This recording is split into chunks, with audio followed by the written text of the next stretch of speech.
ছোটবেলা থেকেই যোগাসনের প্রতি ঝোঁক ও আগ্রহ ছিল পূর্ব মেদিনীপুরের তমলুক এলাকার অন্তর্গত বড়বড়া গ্রামের 10 বছরের মন্দিরা বেরার। পিতা কৃষ্ণেন্দু বেরা মেয়ের এই আগ্রহ দেখে তাকে 3 বছর বয়সে শিক্ষাগুরু সঞ্চিতা জানার হাত ধরে যোগাসনের শিক্ষা শুরু। দেশ বিদেশ থেকে স্বর্ণ, রৌপ্য ও ব্রোঞ্জ পদক জিতেছে 5ম শ্রেণীর ছাত্রী মন্দিরা বেরা। আগামী দিনে যোগাসন গুরু হয়ে নিজের পায়ে দাঁড়াতে চায় মন্দিরা। যোগাসনে দেশের হয়ে আরও পদক আনতে চায় মন্দিরা বেরা।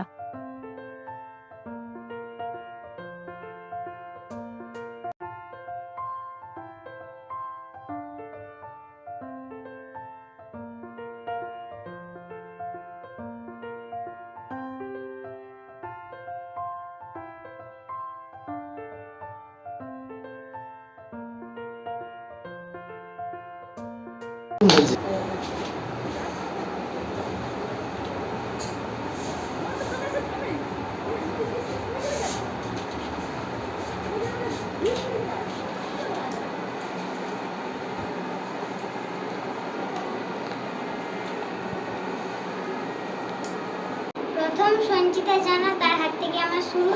তারপর আমি মিতা মান্নার কাছে শিখেছিলাম। সেখান থেকে তারপরে আমি হাওড়ে একজন সূর্য সেন মাহাতো, তার কাছে শিখি। বিভিন্ন জায়গায়, গুজরাট, মালয়েশিয়া, বিভিন্ন জায়গায়। গোল্ড 2টা, সিলভার 4টা, ব্রোঞ্জ 4টা। রাজনগর কুতকুতে এসি হাই স্কুল। কিসে পড়ো? মা না বাবা? মা। এটা করলে পরবর্তীকালে কোনো ম্যাডাম হওয়া যাবে এবং এটা করলে শরীরও ভালো থাকা যাবে।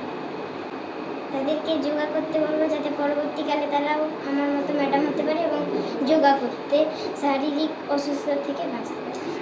সেদিন আমার খুবই ভালো লেগেছিল, কারণ এটা প্রথম পেয়েছিলাম। মালয়েশিয়া।